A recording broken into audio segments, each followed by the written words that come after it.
o'ldirib kiyintirib qo'yibdilar. Yomon qattiq o'rab kelibsiz lekin. Zomindan keldik-da. Ha, bo'ldi, tushunarli. Zomindan keldingizmi? Oyisi 9 oyligicha qatnaganlar. Oyisi qoyil. Zomindan rostdan keldingiz. Zomindan qatnaymiz sizga. Homiladorlikda ham keldim. Rahmat, jonim bo'lsa, rahmat. Yaxshi tug'ib oldingizmi? Kesaru bo'lasizmi? Nima kesaru bo'lasiz? Shaykingiz qattiq bo'ldi. Qattiq kesaru bo'ldingizmi? Yaxshi. Mayli, sog'-salomat tug'ib olgan bo'lsangiz bo'ldi. Oyijonlar, bitta sekretni aytib ketdik shu yerda sizlarga.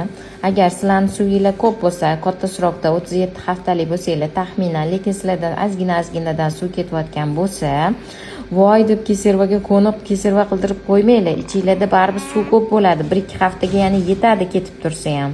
Tushundinglar-a? Bola yetilmay qoladi bo'lmasa.